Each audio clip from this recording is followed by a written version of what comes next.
sugars. So a lot of people are adding in molasses, for example. Some people use honey or brown sugar. What's your overall opinion on adding sugars in throughout the growth cycle?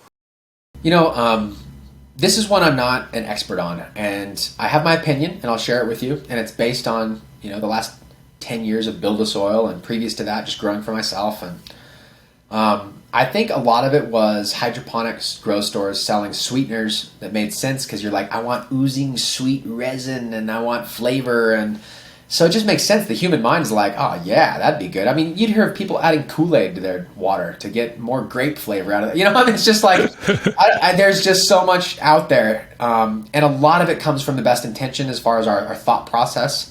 Like even flushing. I get flushing the medium, but you're not going to go pull a non-mobile nutrient that's in an elemental form that it's plant, and pull it out like a straw. And so there's lots of considerations there, but I have a hard time thinking that certain sugars are going to make a difference. So let me bring it all back around. Glucose, fructose, sucrose, there's all these different percentages and different ingredients that you might add. Coconut water is one of my favorites. It's got a good number of all of those. But the reason why we use the coconut is not because of the sugar. I mean, it may be one of the big benefits, but it's because we've researched the coconut and its human health impact and all the enzymes that are in this big seed or drupe, and the liquid that's in there has not yet formed the coconut. It's like the elixir of life, and it happens to be full of sugars because biology, sugars, sugar's like the energy of the sun. When you look at the plant, and it's producing what we call root exudates, and it's feeding the soil. It's basically feeding liquid carbon, which is a sugar, to the soil. And it's incredible. But when we just start dumping sugars in, we may be stimulating biological responses that the plant wasn't looking for when it's supposed to be in control of its sugar production to the soil. And so I typically see people using sugars more in a compost tea.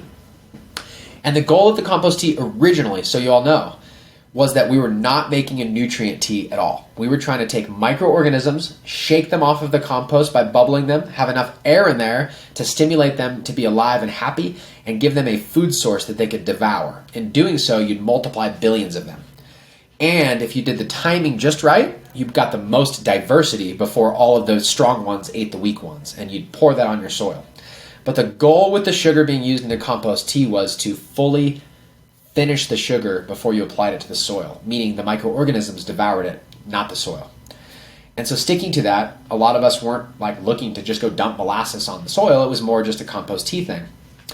And molasses has been used for a long time. It's got other trace minerals in it. It's got some other benefits.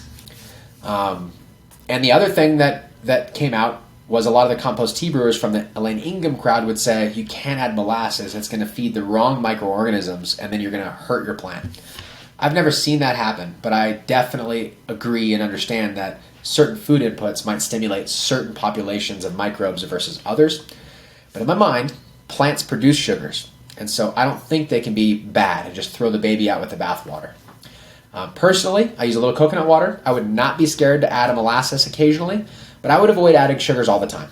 And I certainly wouldn't buy a sugar that says pineapple or banana or some flavor that it's going to impart. I don't think that's of benefit. And then when you look at molasses, like at the grocery store, oftentimes it's the cheapest molasses because you can feed it to animals. They get beet molasses, they water it down so it's easy to pour, and they make a good margin. If you go to the grocery store and buy organic molasses, that's fairly expensive in a little bottle. So we carry a bulk supply of organic sugarcane molasses that's better quality, but I don't think it's necessary. I think the plants are going to produce its own sugars. If you're growing cover crop, they're going to be putting sugars out. And using them in a compost tea, great. If you'd like to experiment with it, I think one of the reasons why the coconut water works as a finisher is because it's high potassium, not just that it's high sugar. And historically, when it comes to nutrient growing, not living soil, you'd start heavy in phosphorus and finish strong in potassium. And that's the methodology. Even in KNF, they kind of discuss some of these things. This clip is brought to you by AC Infinity. Use discount code MrGrow at 15 to save on any of their products.